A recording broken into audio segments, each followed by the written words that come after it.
in the deep woods of northern Michigan.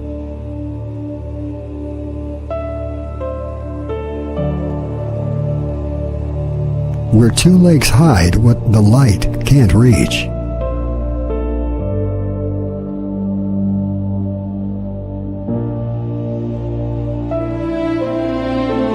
Where the pines whisper secrets to the wind.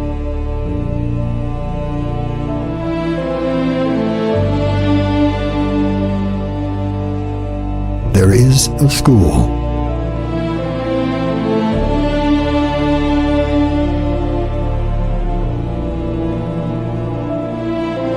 A place where children come to play music.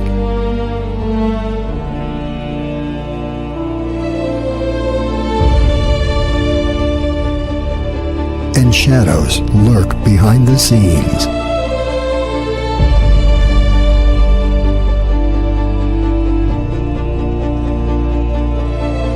But beneath the sheet music,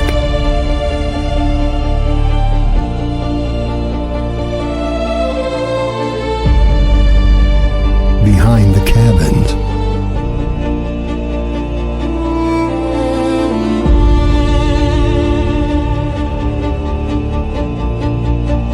in the silence between notes,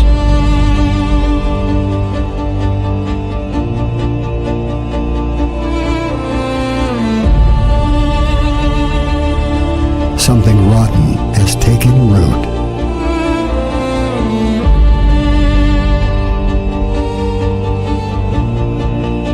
They thought the forest would keep their secrets.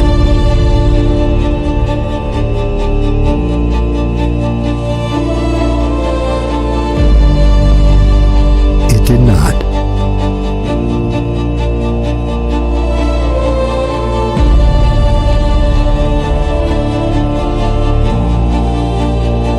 Because we found them.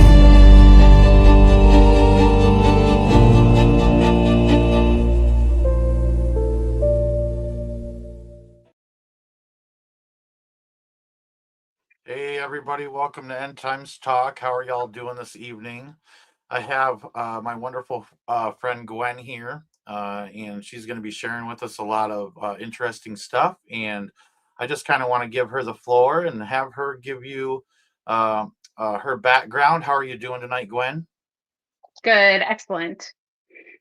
I'm glad to hear that. So thank you so much you for have the having floor. me, Josh. Absolutely. And go ahead and share whatever you'd like to share, sister. So a little bit about my background was I attended the camp in the school, I believe 96 to 97. I was 13 and 14 at the time. And I'm sure in the moment, I thought I had, made an excellent decision in my, 14-year-old brain. It was, and to me, a once in a lifetime opportunity. So of course, things became a lot clearer through the lens of time and just looking at how the adults behaved around the students. Looking back on that now, I think it's really important for people to know what was going on there and what's probably still happening. Unfortunately, it doesn't sound like they've taken much accountability and or put many safeguards in place. And I cannot express enough how vulnerable the children are that are going to these places.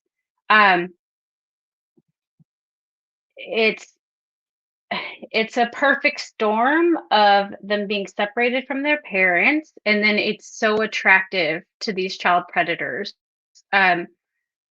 You see it more and more now in the news all the time. Women and men, teachers that have preyed on their students and are finally now getting caught. But it's really an epidemic in this country, unfortunately. And so the the documentary and everything, it just was so eye-opening to see how big this issue really is and how far back it goes. Um, so I'm hoping that there will be some changes enacted, but I'm really hoping that if there's any parents that are considering sending their children to an institution like this, they really take a big pause and think long and hard about what they're considering and what the consequences to that child could be. Because once they're out of your care and control and sight, if you have not prepared that child properly for the things and the influences that they're going to encounter, it's really dangerous for them. So, and I mean, I think most people would assume that if you're sending your child away to a very expensive, very prestigious school, there's going to be incredible supervision. There was none, you know. There was a lady that sat at the front desk of the dorm. That was our supervision. So when you walked in, you maybe waved hi at her. That's it. Um, Nobody was, I mean, they would look down the hall, I think at 9 or 10 o'clock at night to make sure people are in their rooms and not like out of the hall or whatever. But if you were in a friend's room or wherever, they're not opening any doors. They're not double checking that the right kids are in the right rooms. There's a lot that goes on at these places. Um, and it's just very scary to realize just how they've been used by these child predator rings and everything. I was, going into it, I was a very naive 13, 14-year-old. And coming out of it, I was in therapy for a year as I tried to recover. Like I said, I had been talking about going to this school since I was probably 9, 10. Um, and for me, it was the pinnacle of my existence. And when I I ended up towards the end of my first year there getting in some trouble and was not asked back. And when that happened, it was excruciatingly painful to me at the time. I now see what a blessing it was. Um, but it's a lot different than sending a college kid off to a music school. Like the difference between a 14-year-old and an 18-year-old is huge, as far as what their capacity is to hold boundaries and protect themselves against predators. Even 18, 19-year-olds really can run into a lot of trouble, but they have a fighting chance. A 14-year-old does not. Um, and so I'm just, trying to spread some awareness on this. And I just really appreciate your help getting the message out and how, it all kind of ties into that darker undercurrent. There are, when you live as a normal person, you don't anticipate or expect these predators to be um presenting as normal, friendly, wonderful people that just want to help your child. There's so many. It's kind of scary once you realize how bad this issue has gotten. I don't know what's causing it to get worse, or if it's just that children feel the ability now to talk about it more, so it's becoming more exposed than it was in the 80s. Uh, but it does seem like it's gotten a lot more widespread. I I think they're trying. I think today's society, and especially with the amount of what's happening, it's fostering a lot of safety for victims to come forward and talk about their experiences because they don't feel alone. Absolutely. Absolutely. And it's sadly it's not rare, you know. So parents do have to work really hard to keep their kids safe nowadays. And um, I I personally had, you know, run into situations when I was much younger that kind of set me up to be wary of other I was very wary of boys and men in general by that point in my life. So uh I did have that going for me. I, dressed very would have been kind of considered a tomboy. I dressed very I don't want to say like off-putting, but I was sort of hard to read. Um, with, like a wallet chain and lots of key rings on it that I thought were cool, and just sort of in my own little world when I went to school there. And it wasn't until, I did finally start to make some friends because I was a very shy kid.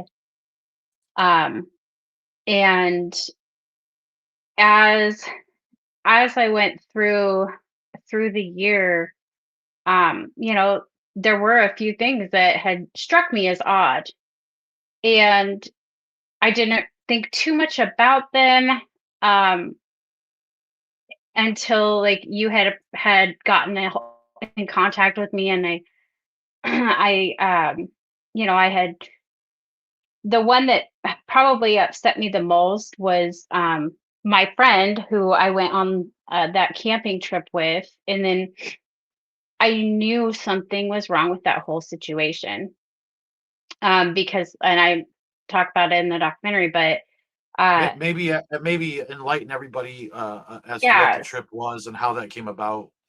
sure. So um, I was always a really good student. I was, kind of a teacher's pet type of shy kid. And so my math teachers liked me, and they took me with them to go on this camping trip for, I think it was like maybe 3 or 4 days, few days out on this island. And it was something that the STEM math science department did. Multiple teachers would take groups of kids, like 4 to 5 kid size groups. We all rode the ferry out to the island together. It was an abandoned island. I believe it was South Manitou. Uh, I the It was a beautiful island, but it when we were out on the trip, one of the kids started having a panic attack. We had a lightning thunderstorm, and he got very upset. And um, I get apparently he had been in like on an outward bound trip, he said, and the instructor had been struck by lightning, and they'd had to pack his body out. Um, and that kid, I remembered thinking how strange it was that he ended up going camping with us in the first place. Like, why would you want to, right? If you have had an experience like that camping before. And also, he had been known to have some issues at school. Like, I am not one to judge, but he had struggled. He had had a really public breakup because with the email system, he had emailed everyone in the entire school a love letter to his girlfriend after they broke up. And he had also, I knew he had been gotten in trouble and been arrested in the dorms at one point. And so it seemed really weird that he would get invited on this camping trip. Uh, I reached out to him, and he told me that, he had been assaulted by one of the music directors, and he had disclosed it, and they had fired the director and replaced him in the middle of the year. And I do remember the director disappearing, and people didn't know why. Kids talk about everything. So it was, the talk of the school for a couple weeks, and why is there a new director? This is destructive. Um, so looking back on it, I feel like that's incredibly manipulative to him they were covering their ass by trying to smooth things over, give him every opportunity. He didn't get kicked out for being arrested, for causing, chaos in the dorm and all this. Not that I necessarily like wanted him to get in trouble or anything. It explains a lot about what the adults were worried about, which was they were worried about the school, not the children. Exactly. They were worried about, how that would affect the image of the school if that had been made public. And this individual who was removed, who had harmed him and other children, uh, I don't believe he's ever been, busted for it yet. It's definitely not on his online resume. I actually know who he is. I know his full name. I know where he's at. I've been keeping tabs on him behind the scenes, and I've actually, I've talked to this gentleman that was at, in this situation, and he's, he definitely needs lots of prayers. He's really going through it, and my heart goes out to him. He's in such a situation that I didn't even think I didn't even want to put him in a position to be in the documentary because of what he's gone through. It's just tremendous, and it's evil Right. what this director did.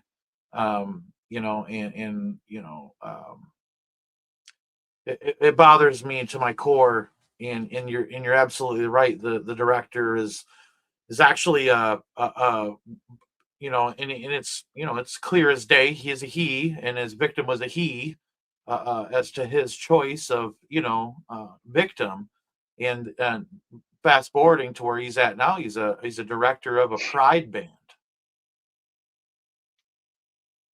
Yeah, I mean, I'm not particular on what kind of bands people want to direct, but it's I mean, you want to mess with children, it's a problem.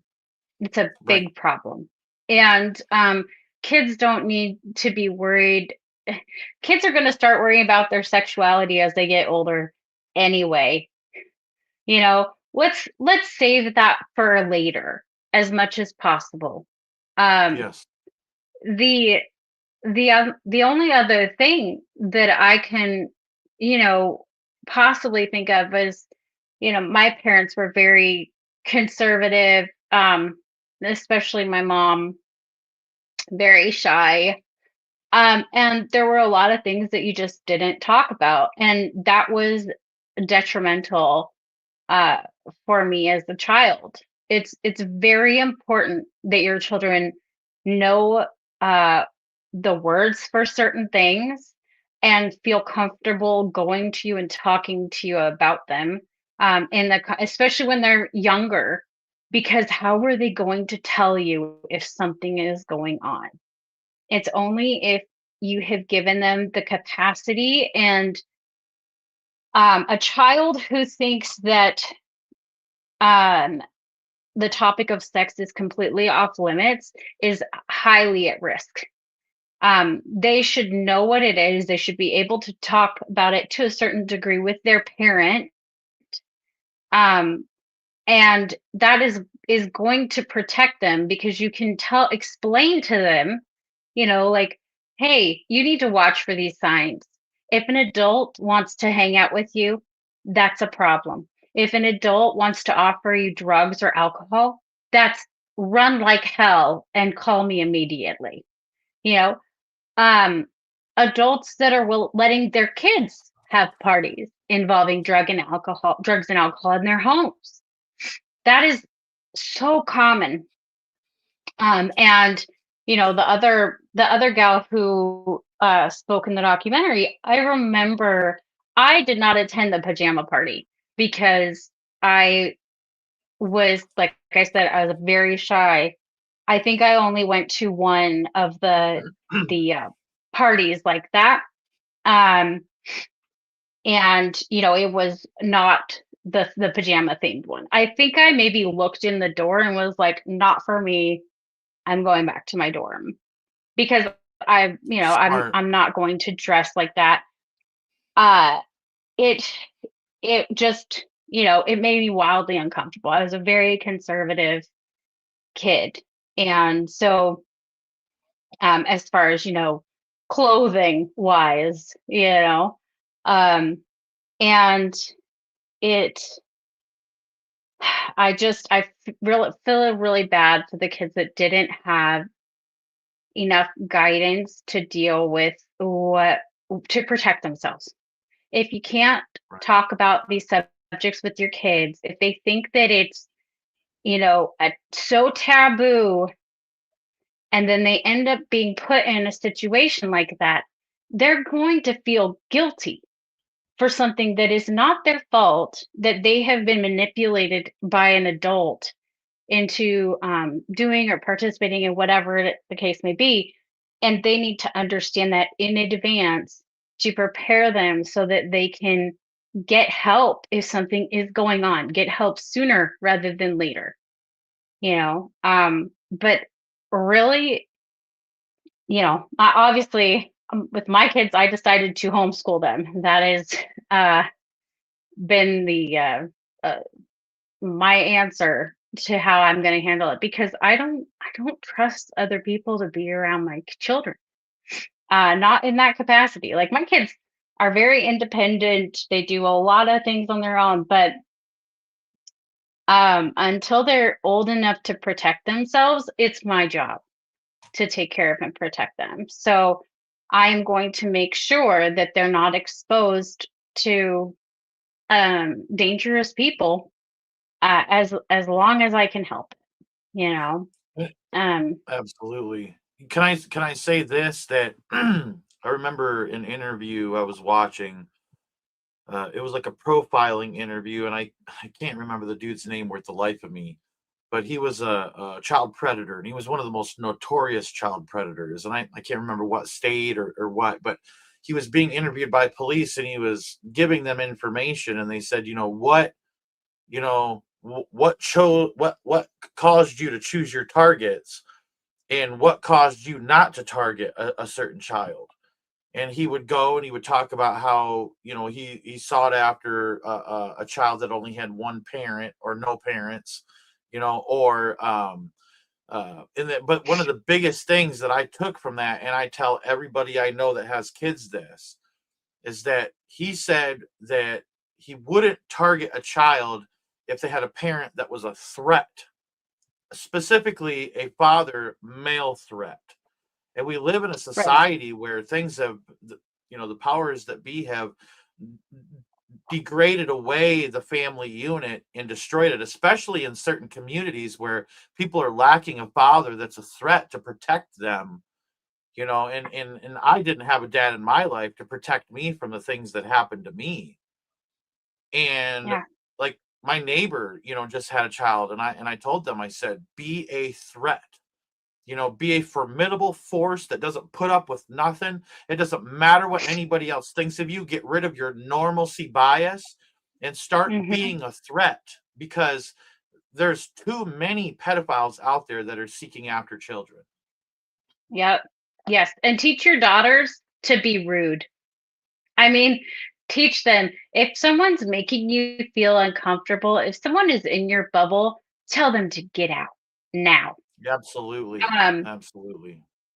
yeah, my 13-year-old, she's a little spitfire, and she's the sweetest thing, but I have no doubt she would handle business if she needed to. Nobody's gonna be uh cornering her. And it's really, really important for these kids to have the tools to be able to protect themselves for when you're not there. And people, Yes. you know it's usually someone who is, if you're not sending them away to schools like this, it usually is someone who's close to your family. So I know uh the person that uh I was SA'd by as a 6, 7 year old. They, were someone that I grew up with, and much older person. But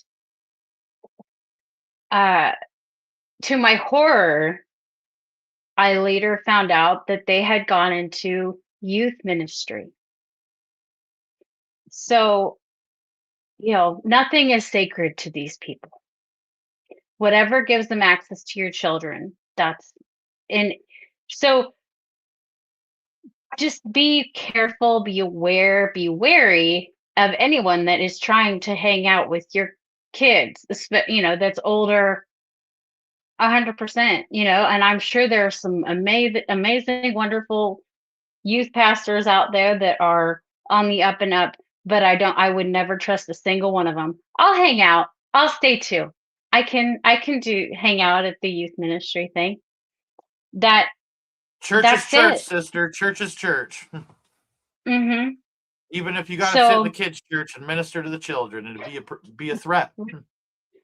right, you got to keep an eye on your kids in um, even the I was trying to think about, when I was watching the documentary, you had mentioned the Unitarian Church, and it zinged into my brain. I was like, oh my gosh, I went to the Unitarian Church while I was at Interlochen.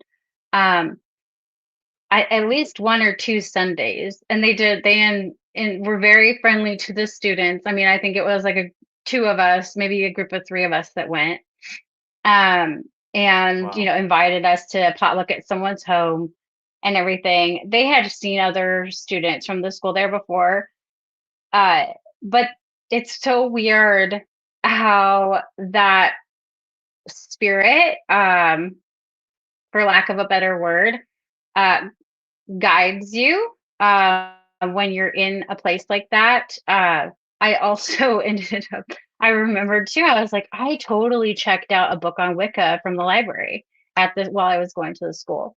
I was growing up always very, I went to different churches with my friends. I was always studying about religion um, and so I'm like, oh, I'll check this out too. I don't think I read it much, but I do remember checking it out. And um, I don't know, kind of an unusual book to have there a little bit. Yeah. The even the teachers that didn't have um,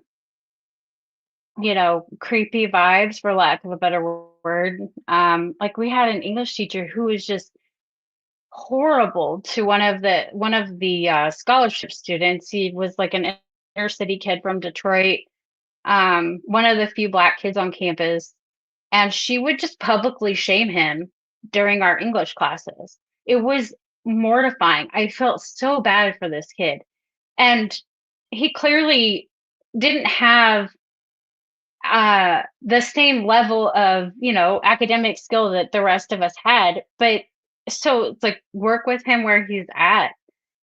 He's here anyway. You need to teach him something, not just use him as an example of what will happen to us if we don't turn in our homework and make it count, which is exactly what she did.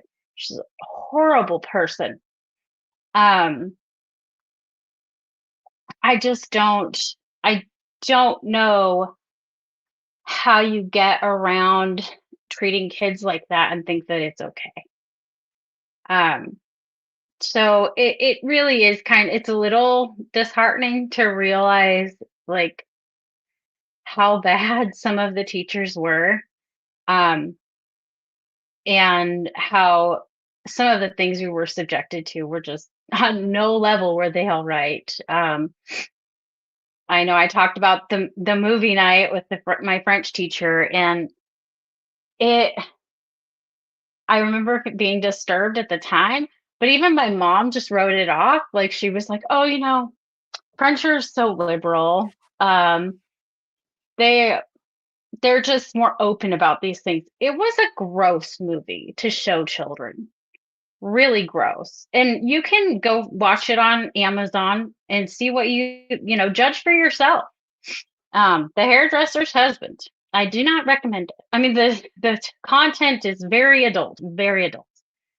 Um, It's crazy they'll Even if have it there on weren't the Amazon graphic too. scene. Right? Yeah, I mean, there's so that's a whole nother can of worms, all the stuff that's freely available for children to access on the internet anymore. It's sad. Um, so yeah, it was a very strange place to be in a lot of ways. Can I And say one thing mhm. touching upon the Unitarian Universalist Church that was on campus? I'm very familiar with these groups, and I know the Word of God, and I've studied it in depthly, and I know what's truth and I know what's a lie. And the Unitarian Universalist Church is very basically a New Age church. It's all inclusive. Buddha, Maitreya, Allah, Jesus. Well, the Jesus that would be in their church isn't the Jesus of the Bible, and I can tell you that right now. And so I find it very interesting that would be, because I did notice, because the map on for Interlochen, it has a chapel, and I was like, wow, with everything that's going on there, they got a chapel, huh? And it's interesting that I find out that it's a Unitarian Universalist chapel, and it's all inclusive. And I'm sorry, but that's not what the Word of God says. The Word of God actually states that you cannot serve two masters. It it really muddies the water. It really does. I mean, you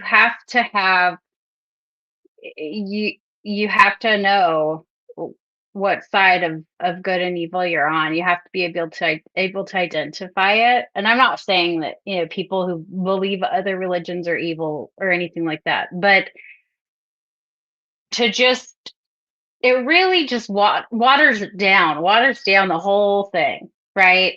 To say, oh, well, it's all sort of the same anyway, so whatever floats your boat is fine here. You know, I respect people's you know, religious path. Not all Yep. It's not always straight, and Right. I think some people need to you gotta learn and you've gotta look. And that's how I was a kid. I learned about Buddhism, I learned about all these different religions. I went to a lot of different churches and things.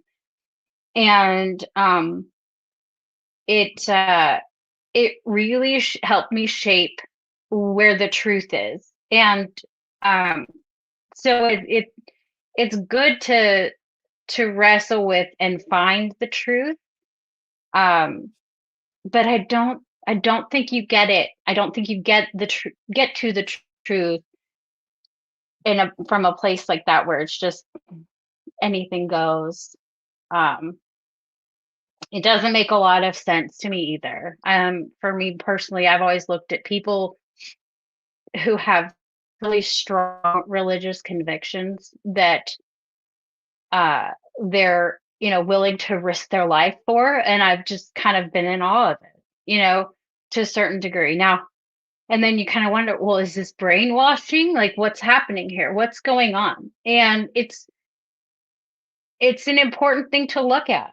What kind of belief do you want to have?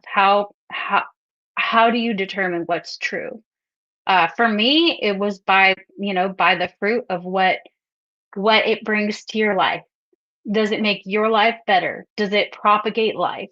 All of these types of things. Does it support love and life? You know, um, and every single time I come straight back to Jesus. It's always begins and ends with him. Amen. Um, so it it is hard to serve two masters though. And when you're dealing with the kind of people that are sending their kids to Interlochen frequently, it is we there's a love and a worship for notoriety. Like, they're wanting to get their kid there to get to be famous, for that kid to potentially be famous, or at least extremely successful in that small circle of classical musicians. But after Jewel had gone there, it was opened up more to just, how can we capitalize on that? I always think it's funny that I bet. they mention her so much. I'm pretty sure she was expelled for smoking. um, they did have a habit of kicking out some of the better artists. um, but yeah, it is a not worth it to send your kids to these kinds of places. Let them be children, you know. Um, don't turn your kid into your way to live vicariously to achieve something that you weren't able to achieve. It's not worth it. It ends horribly, and it's unfair to your children. They deserve to be Agree. kids as long as possible. And these kinds of places do not protect them from anything whatsoever.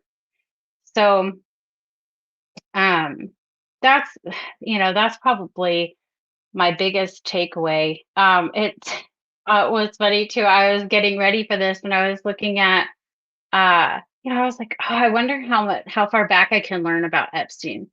Because I was really surprised that he attended the camp. Um, because like how did he afford it? How did he end up there as a young man? And Right. I still couldn't get more information, but he was Jerome a high school Joles teacher. Jerome Joles recommended him for Interlochen, and he got a scholarship. That's what sent him there. And I think it was Right. even a partial scholarship.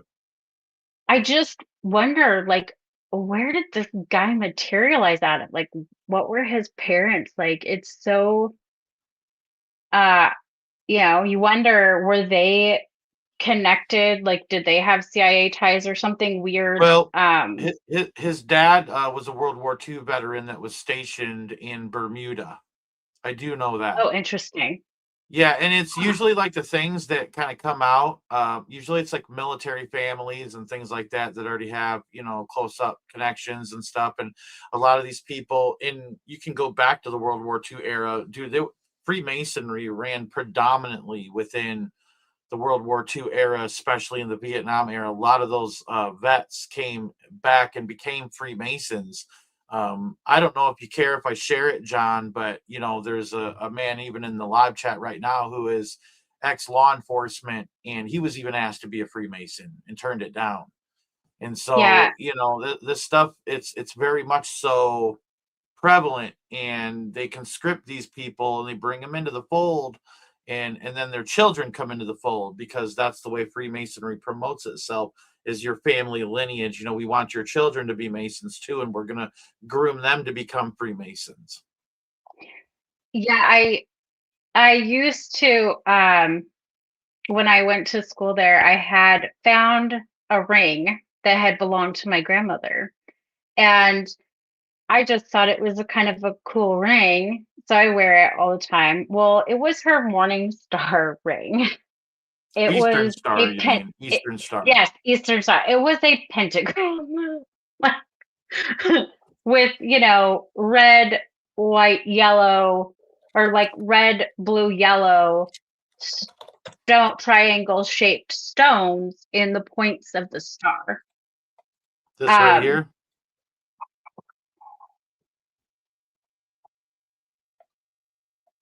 yes, exactly. Yep. Yeah.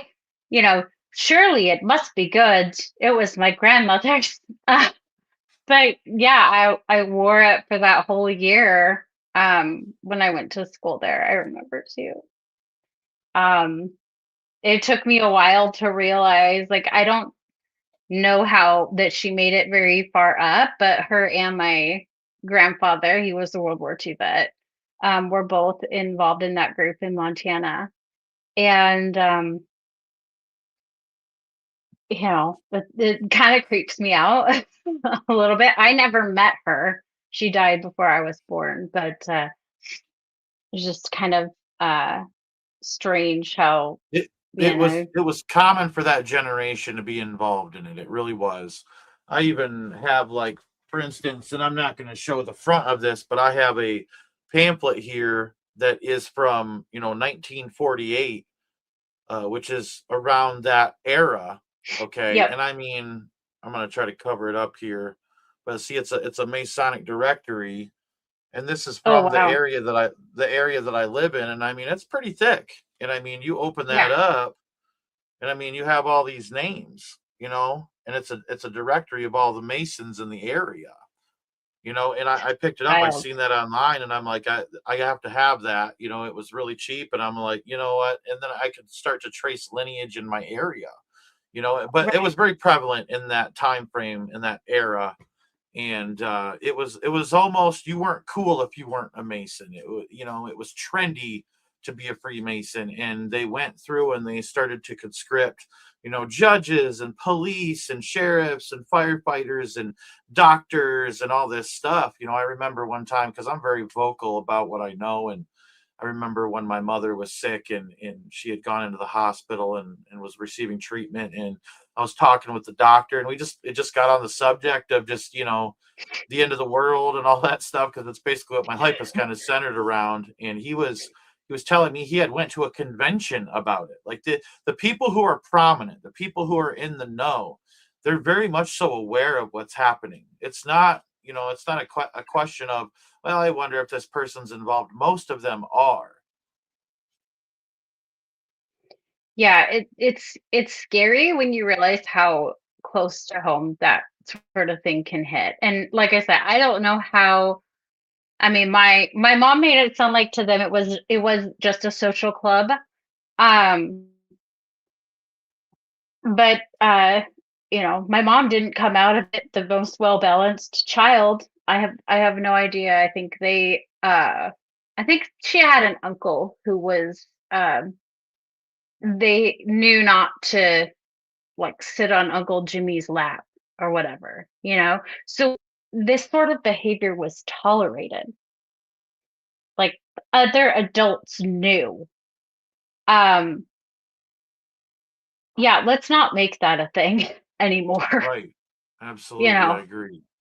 Um, and people need to get, you know, legally nailed to the wall for messing with children. And I'm hoping that that sentiment is starting to take hold in this country. I mean, there's a lot of very good law enforcement officers out there that are happy to pursue these cases. We need to have the laws that will allow them to do so and the financial incentives to get it taken care of. Just like with drug crime, okay? They confiscate all your money if you're caught dealing drugs or whatever. So profits from the crime or whatever. I have not heard of them doing that with pedophiles yet. Um, they should. I mean, that would really incentivize police departments to go after it because that money they confiscate usually goes into their coffers. Um, whatever we need to do. Our children have been being harmed for so long, and they create our society as a whole. So if we can do a good job of raising and protecting our children, um, our society will get better. It has been Absolutely. allowed to get so sick for so long down this very dark path. And the only people that are going to be able to turn it around is everyone involved. You know, as a collective community, we need to do this. And I really hope that parents and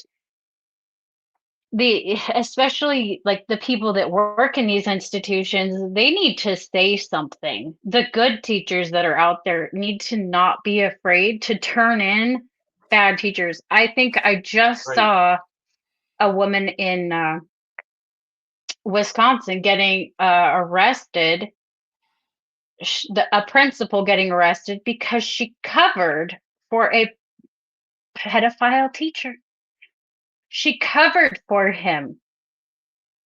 Students had disclosed to her what was going on, and she just told him to make sure it doesn't happen on school grounds.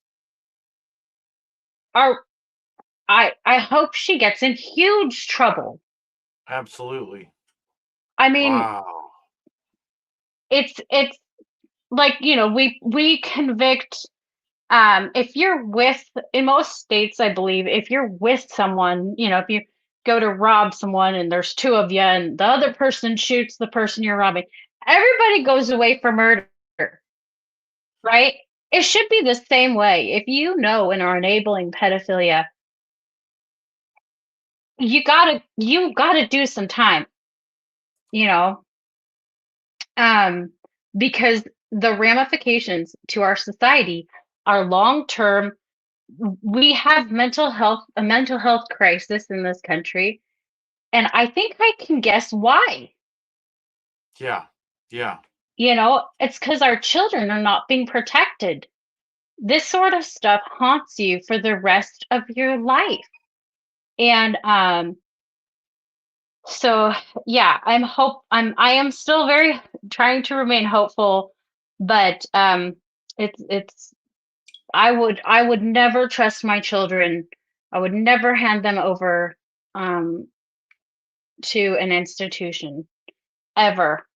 I Absolutely don't not. care how good of a, and the other thing is there's amazing music teachers that teach online now. So you can get your child can take violin lessons from an astonishing, incredible violin teacher online. And you can record the session. You can screen record the session without the teacher knowing that you're recording. Or you can A set a lot of them camera will up allow off it. to the yeah. And A you lot of can them set a want camera them up to off have to it. the side. Right. Yeah. Yeah. So that they can, work on the watch my feedback all week, study it, get better, whatever. If that's what you want to do for your kids because they are very talented, gifted in a musical way, great, wonderful. Do that in your home. They're safe there, they should be. And so there's really no excuse anymore in my mind for people to be sending these kids to places like Interlochen. Like, I know that's going to be kind of controversial, but I don't care at this point. Um, Right. There's not you're really a either need for it. There's not really a right, need for it anymore because of where we're at in society and with technology. Like these things are outdated now. And because they're it is the way that it is, like, and there's so much going on, and there's other avenues now to get to the same result. If you want to be some famous musician and be well known across the world, you don't even have to have a record label anymore because there's places to share your music with the world online. So these places, they're just outdated, they're dinosaurs, and they're avenues in which that pedophiles have used for so long to gain physical access to children, and they know it. exactly. It comes to a point where either parents are willfully ignorant, um, and really need to educate themselves desperately, or they do not care and they are just trying to get rid of that kid, you know, which is inexcusable. Um, Right. so there's no two ways around it. Like, parents need to care about their kids and take good care of them. Even the best parents have these sorts of things happen to their children. Um, d- it's so risky. Just don't do it. Don't send them to boarding schools. Uh, I would not recommend it to anyone. Having lived through it, and especially, consider what you're setting your children up for. Uh, do you want them to be a star? Do you want them to be famous? I have, my one of my children is she's gorgeous little girl. She's beautiful. I could go put her image out there, like try to get her a modeling contract. I do not want that for her. that Yeah. kind of crap is very dangerous for your kids. Like, protect them. That is your E- number one e- role as a parent. You even putting your children's images online are very dangerous now because of what AI can do, and abusers are starting to do that stuff. Like they're starting to take the image of children and then they'll just superimpose a face on a body that's already being abused, and that way they can just change things up. It's absolutely evil what's going on. And I remember there's like a commercial that like a group of people got together and did where they were trying to expose this kind of stuff and how predators can use AI. Now, I'll be honest with you, I was always against my wife putting my son online. Social media is so dangerous. I remember when I was raising my son, and me and my wife would take my son to the beach, and we just went to this little lake area. It was kind of backwoods, we lived in the country, and we were there, and then there was this guy taking pictures. And he's like, if you want, I'll give me your email address, or here's my email address, and email me, and I'll send you the copies of the pictures or whatever, because I take really good professional photographs and all this stuff. And I emailed him and I asked for the pictures, and he never emailed me back. Hmm. And he was Yeah, doing it regardless, because you can legally do those things. yes. That's the problem, is that you can't call the police and be like, hey, there's this guy here taking pictures of the kids. They can't do anything about that. And the guy knew it. He knew it. They're not supposed to. I mean, if there is someone around, I think like schools and parks, you can call and the cops will usually, if they have time, try to get them checking that. They'll check it out. You know what I mean? Yeah. But yeah, legally, and it is good. It is incredibly important that we have certain rights in this country. Um, and they can be abused for nefarious reasons. However, having a large dad at the park will usually deter that too. So if there's kind of weirdos lurking around, um, that is a good way to keep your kids safe too. Make sure dad's around and there to just have a imposing presence sometimes Be a can threat. be helpful. Yeah. Uh the oh, I had oh,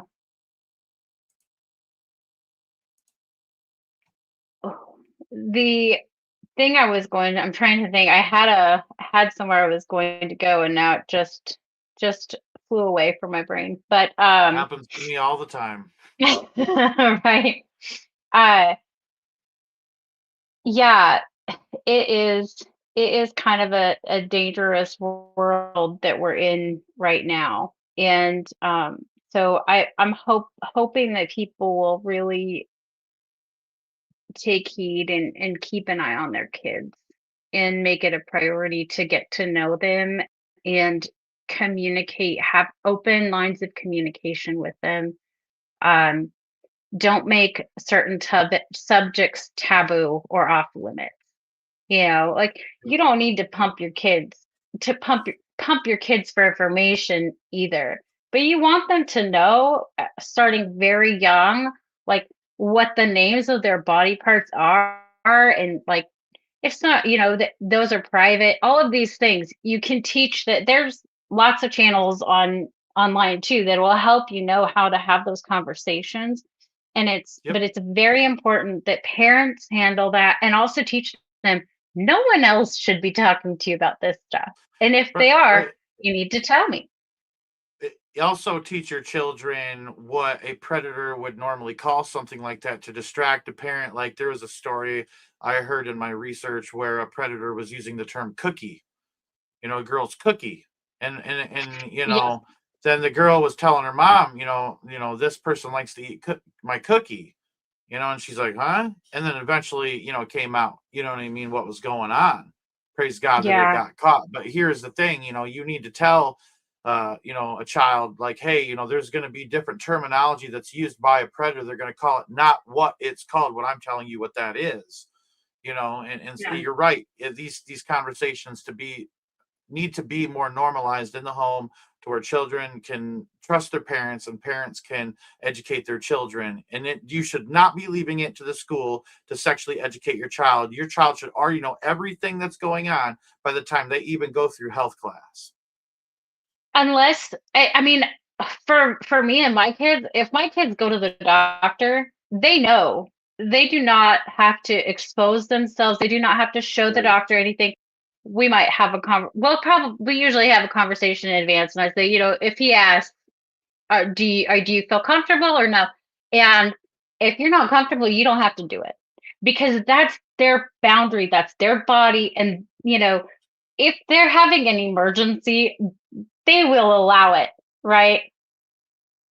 It's really important that I teach them to guard their body. We don't do tickling. And I'm not a fan of hide and seek. Let's play tag. Tag's where it's at, you know? Um, That's a good idea. yeah, you pick up on how these things happen, but like, tickling, it's a boundary. And a lot of these, uh, abusers do start with that. Oh, let's see. Oh, let me tickle your thigh. Oh, you're boy crazy. Ha ha. Ha. So gross. It's so gross. Evil. And It's straight up evil. yeah. So you got to teach your kids to look out for those kinds of things, and really be wary of any adults that want to.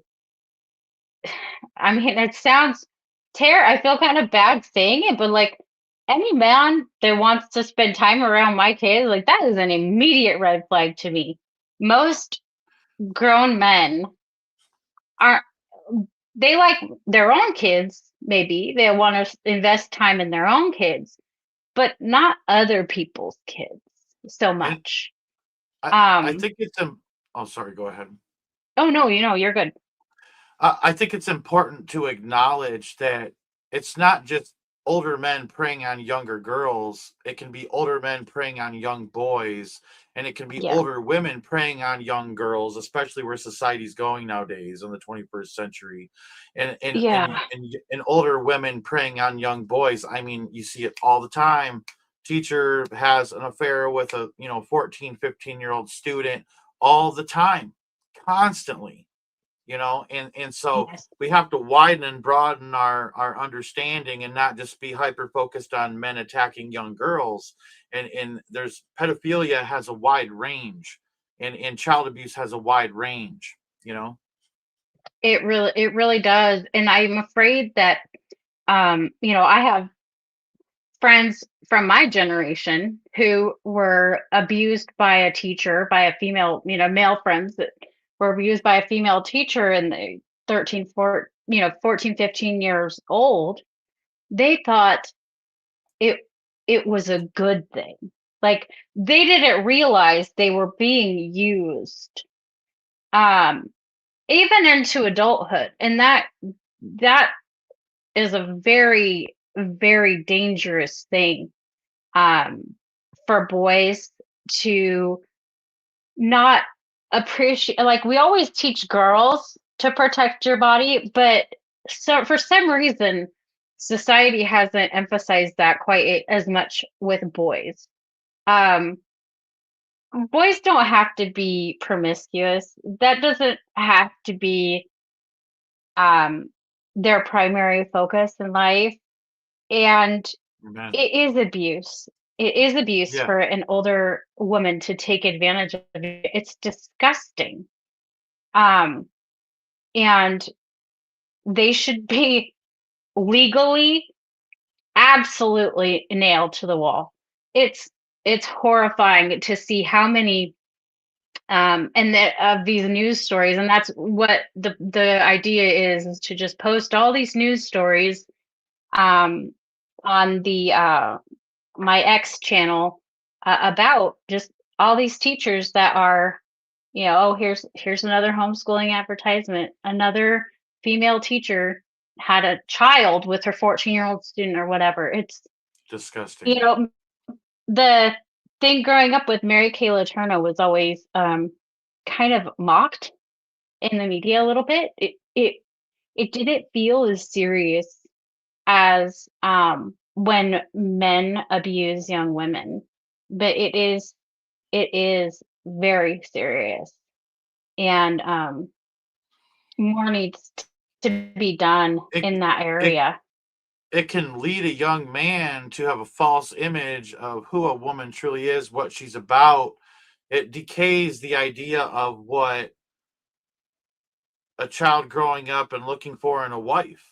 You know what I mean? Yeah. Because he has this image in this experience of what he's gone through, and then he's seeking that out in girlfriends that are not active in that department, and it causes damage. It not only damages their relationships but damages the girl, and then it goes even further that when you get a wife, it's like that's what the whole thing's about. And it's not like, I love my wife so much because we can literally just be in the same room hanging out and watching a movie and have fun.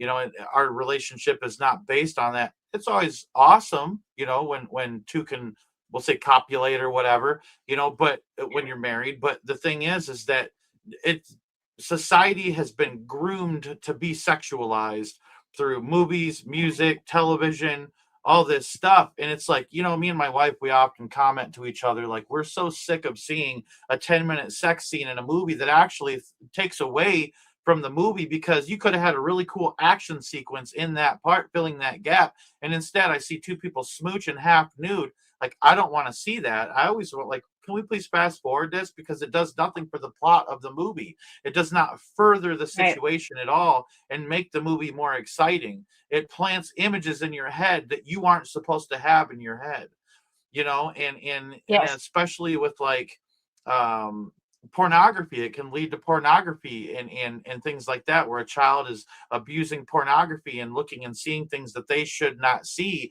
and they're getting an idea of something that a man or a woman is willing to do, because they're getting paid for it. And most of those people, and we have to acknowledge this, that most of the people in pornography have been abused themselves. And Yes. that's why they're doing what they're doing, because their image of themselves is tainted because of the abuse that they've undergone. The man that I know who, you know, had that experience with the teacher, it hit the trajectory of his life landed in, uh, you know, uh, sexual immorality. With an open marriage and a swinging lifestyle and all of this. And it's really sad because it is apparent that these people lack the capacity for true intimacy and true partnership with another person. And human beings really want that. We need that. It's important to our experience, I think.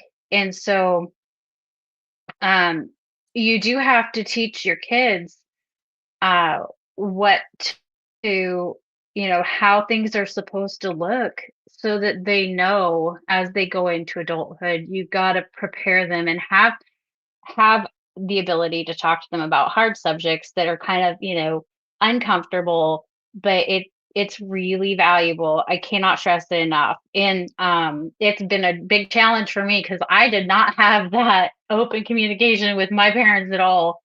Um, and but my kids they're pretty good. They know what's going on, and I would pity the fool that ever tried to mess with them because uh, they Right. are just feral enough to be vicious. They're really sweet kids, but they do not don't be in their bubble. They will not allow it. Yep. Yep. Um, and so kind of to wrap things up and just put a little bow on it, it is all about our kids. And going forward, I think the more of these networks, the more that you expose it and the more that people see how it is reflected and frequently in pop culture. I'm not going to say all of pop culture is like that, but don't we kind of know now after the whole Diddy thing?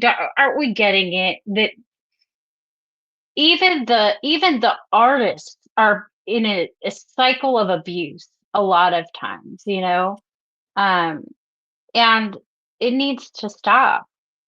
We need to not. There's a million things to write songs about. Why is everything sexualized? Um, Yeah. for our kids that, as they're coming into this world, to listen to the radio and just hear all very graphic songs. I mean, I grew up in the 90s. They were just a lot of bad ones then too. But it would be nice if we could start to kind of rein things back in a way that supports uh our kids, and looks towards creating healthy, happy adults. Yeah. um because that is uh there's a couple artists out there. I think Tom McDonald is the one that comes to mind. I'm not like a super fan or anything, but I heard him talk about how one day he suddenly had a conviction, because he is a rapper, and he was rapping about crap, and he suddenly realized, like, I don't want to do this. I don't want to. And I think it was a spiritual awakening, the way he describes it. I'm not describing it well at all, but he was like, I want to inspire people to live a good life, not a drunken one that they don't remember. Yeah. And Yeah. if we have the choice. There's good, healthy alternatives for music on YouTube now that aren't part of the commercialized packaged pop culture for you. You can find it out there. You can encourage your kids to move in that direction a little bit, and that kids do what they see. So if they see you listening to a healthier music options, it doesn't always have to be all Christian all the time, though that is a safe bet too. They're going to ultimately follow suit. That doesn't mean they won't have moments of rebellion and all of this, but if you do it right, they should come through it, and hold on to those values that are true. One thing I'd So like to add to my final part of this, like I said, like you were saying before we wrap things up, is that we all have to do our part to protect the children, and everybody that has a experience in a expertise in certain areas. And so, like what you're doing, and I think that you're a great educator to be able to help parents understand how to protect their children, because of the things that you've been through, the things that you've seen and experienced. And then, like, for like people like myself, there's people that, let me rephrase this. There's people like Chris Hansen, or Alex Rossin, that go out and catch pedophiles in the act. And then there's females that are decoys, and I actually know a decoy that goes out, and her and her husband, who's ex-military, they go out and they catch pedophiles. Okay. And it's an amazing thing to know people that are out there fighting that fight on the streets. But then there's people, and I'm not saying that those people don't have an education, but there's people that are educated as to how the networks are operating. And there's the tail, and then there's the head of the snake. And I'm one of those people. I want to go after the whole entire snake, but I focus on the head of the snake, because if we can expose the networks and expose the elites religion, it's a religion for them, a destruction of innocence. They feed off that innocence. It's the same idea like that movie Hocus Pocus, where you got these Sanderson sisters, giving kids a potion and feeding off of their spirit. They're feeding off of their innocence, so that way they can be younger, you know what I mean, and live longer. And this is the idea of this religion, the fountain of youth, if you will. And it goes into adrenochrome and all that different stuff. But I believe those networks have to be exposed as well, so that way when we expose places like Interlochen and how bad it truly is, and we expose the lies that are behind their circuit and their network, and people see it, they don't want to involve their children in that anymore. And then it begins to break down from the head down. And, I have a friend named Gray, and he exposes pedophiles and exposes these networks too. And he has a really cool symbol that I really love. And it is the Ouroboros, which is the snake eating its own tail, that occult symbol. But he has a knife going through the head, and his slogan is break the cycle. We have got to Yeah. break the cycle somewhere. And everybody has to do their part. Parents have to be threats. Okay, and people who are past victims and things like that have a bone to pick with these people, go out and expose them, find them, and get these people arrested. And then people who have the knowledge of how these networks operate, expose these networks. And us working together in unison, we can break this cycle. Yeah. Yeah. It's not easy. Sometimes it requires some bravery, but my, the ending to my story with my abuser, like I said, when I found out that he was in youth ministry, I, with the help of my husband, marched my rear end into that church and had a chat with the church, the pastor. And he looked stunned. Good for you. I gave him enough information for him to know that I was 100% telling the truth. But I couldn't live with it. I couldn't live with not doing something. And that was all I could do. I tried the police. They couldn't help me anymore. They lost the police report. And so I knew, so I couldn't get in trouble. I knew I'm telling the truth. This is what happened to me. And I just told him, I said, this is on you now. You need to make sure that you're protecting children from this person. And I'm leaving this here at your feet now. Um, and that was all I could do. Um, and hopefully he's a changed individual. He was very young when all of that happened. I mean, under the age of 18, a year. But I can hope and pray for that. But you have to speak up even when it's hard and or scary. You have to tell the truth, you know.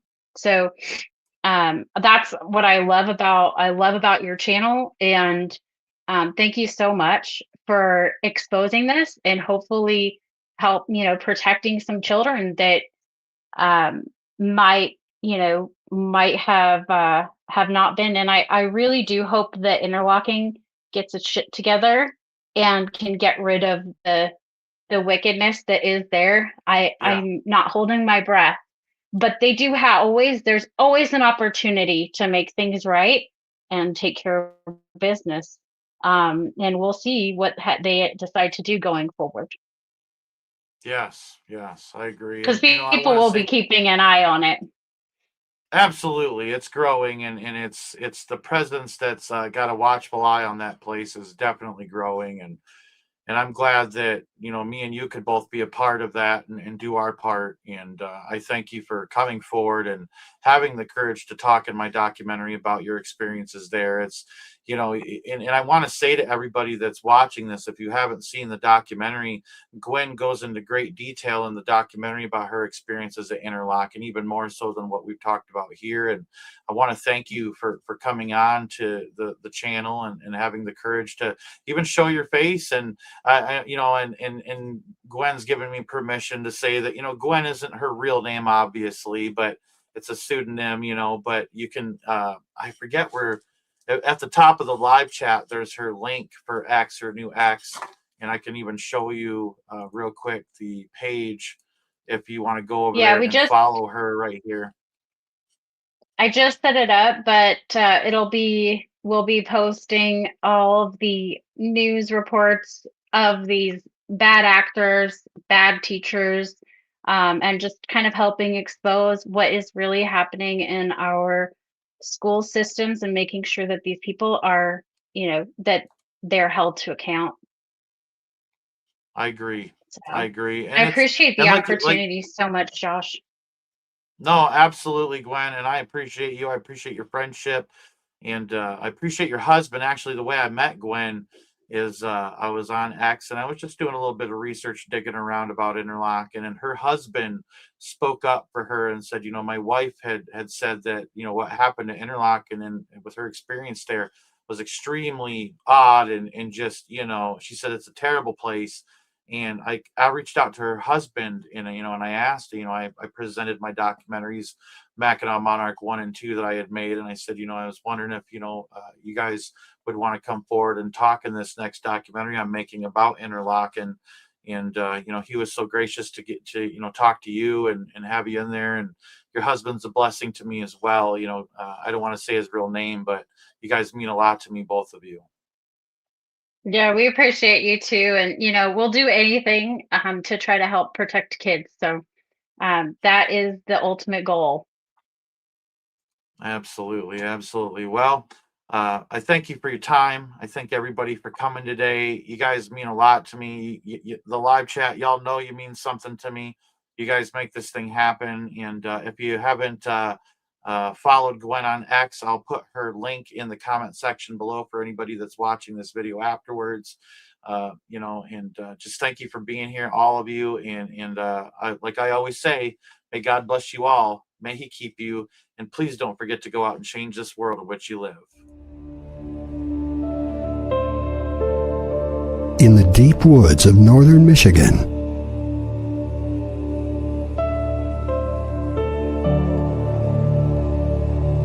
where two lakes hide what the light can't reach,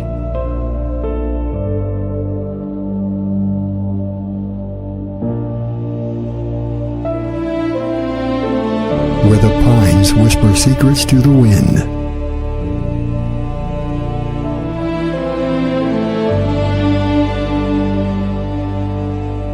there is a school.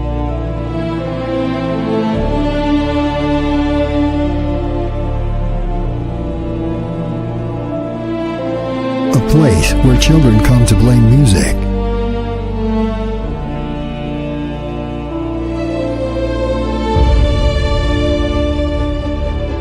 and shadows lurk behind the scenes.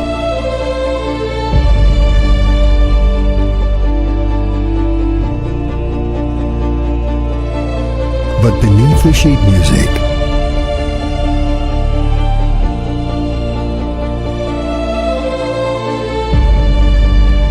behind the cabins,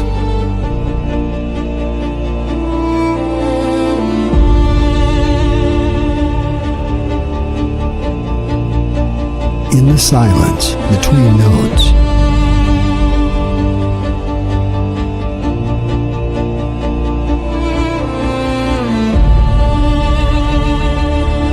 something rotten has taken root.